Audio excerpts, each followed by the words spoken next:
का, क्योंकि बेटियों को अगर आप बस मौका देने की देर है, अगर आप देंगे तो देखिए वो कहाँ तक उड़ान भरती हैं। कलेक्टर साहिबा कहने लग गए हैं, तो काफी खुशी लगती है ये शब्द सुन के, इसके लिए जिसके लिए इतनी मेहनत करी थी 2 सालों से कड़ी। मैं अपना राजस्थान तो बहुत ही अच्छे से प्रिपेयर करके भी गई थी। मैंने सोचा था वो मुझसे कुछ पूछेंगे तो मैं एकदम दमदार जवाब दूं कि कैसी स्थिति है आज हमारे राज्य में। तो मुझे कहा कोने में हो चाहे गांव में रह रहे हो, कैसी भी परिस्थितियां हो, सपने बड़े देखिए, उनकी तरफ मेहनत कीजिए, आपके सपने जरूर से सफल होंगे। जान दे दें या कुछ और गलत कदम उठा लें, देखिए आपकी जिंदगी जो है वो किसी भी एग्जाम से बढ़कर है।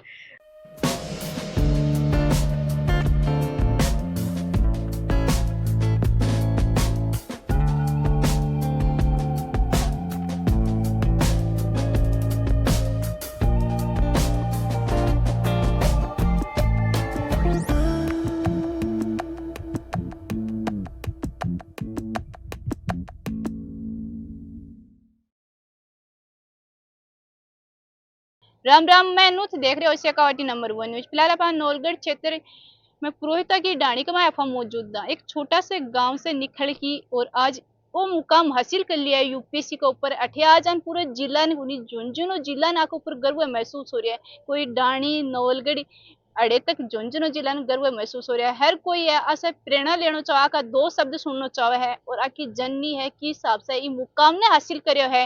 तो वीडियो बहुत ही इंफॉर्मेटिव और मोटिवेशनल होने वाला है, तो वीडियो ज्यादा से ज्यादा शेयर करना है, वीडियो के लास्ट तक बने रहियो। राम राम जी। राम राम जी। पहले तो एक बार थारा परिचय दे दो।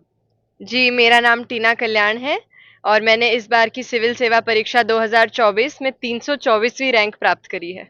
बिल्कुल, मैं तो पहचान के आज ये कोई मोहताज को नहीं, हर कोई की जुबानी पर अगर झुंझुनू का नाम आशी तो आपको भी नाम जुड़ गो है।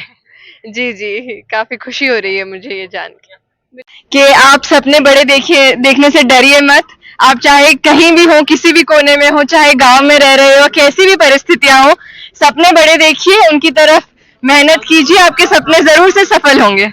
बिल्कुल, जिया की परिवार से बातचीत करी ही और ग्रामीण से बातचीत करी, मैं खैर कि थे बिना कोचिंग के बिना लाइब्रेरी के ये मुकाम तक पहुंचे हो। जी हाँ, मैंने कोई कोचिंग नहीं ली है, मैंने खुद से घर पे रह के पढ़ाई करी है और मेरा घर भी ऐसे कोई सिटी एरिया में नहीं है, थोड़ा सिटी से दूर 10 किलोमीटर दूर एक गांव जैसा क्षेत्र ही है, वहां पे रह के मैंने पढ़ाई करी है।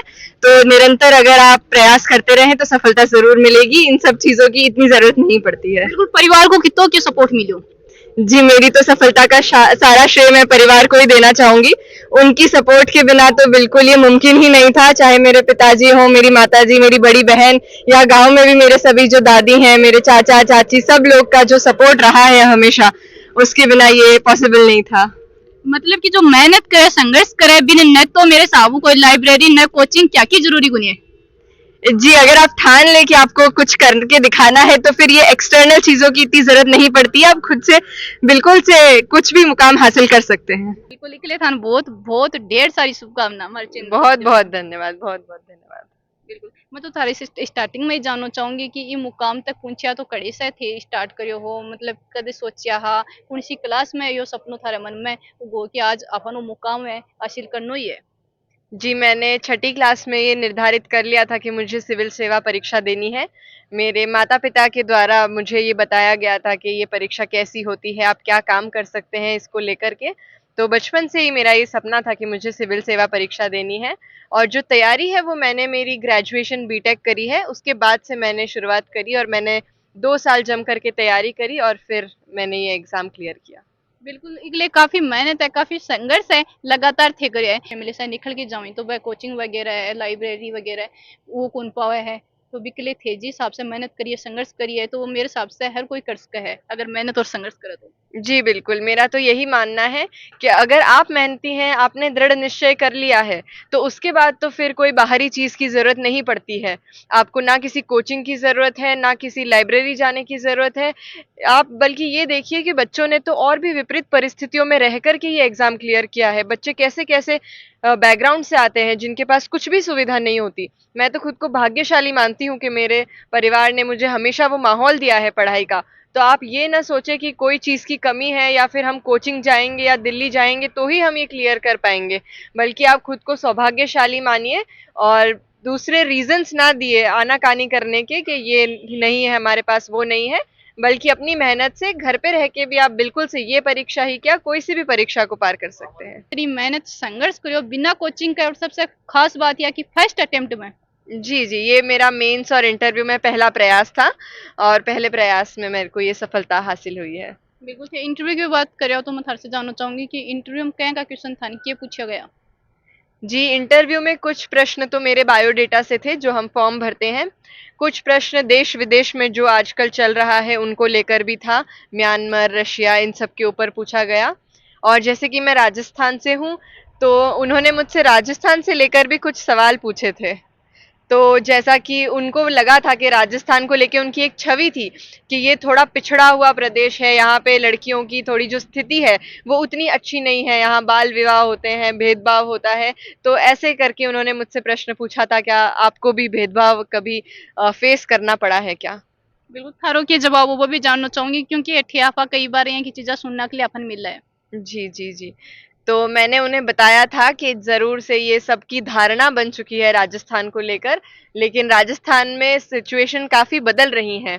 जहाँ तक कि मेरी बात है, मेरे तो घर में लड़कियाँ ही लड़कियाँ हैं, बहनें ही बहनें हैं और हमें तो हमेशा प्रोत्साहित किया गया है, हमारी जो पढ़ाई है उसको बहुत बढ़ावा दिया है। तो मैंने उन्हें बताया कि मैंने तो कभी भी ये फेस नहीं किया है और हमारे राज्य में भी बहुत प्रगति हो रही है, जो स्कीमें सरकार चला रही है और जो विभिन्न-विभिन्न इंडिकेटर्स जिसे हम कहते हैं, उस पे राजस्थान काफ़ी अच्छा प्रदर्शन कर रहा है। तो मैंने उनके सामने ये बात रखी कि जैसी छवि है राजस्थान की, अभी स्थिति ऐसी तो नहीं है, काफ़ी बिल्कुल बेहतर है। मेरे हिसाब से थारा विचार से, थारी बातों से बाका विचार भी चेंज होगा राजस्थान के प्रति। जी बिल्कुल, मैं तो यही आशा करती हूँ। जैसे मैंने उन्हें बताया, पूरे फैक्ट्स के साथ मैंने उन्हें ये चीज़ बताई, तो वो भी काफ़ी संतुष्ट थे मेरे आंसर से और मेरे को लग रहा है कि उनकी थोड़ी धारणा बदली होगी राजस्थान को लेकर। और मेरे हिसाब से जब थन राजस्थान के बारे में क्वेश्चन पूछा तो शायद खुशी को ठिकाना ही को नहीं हो।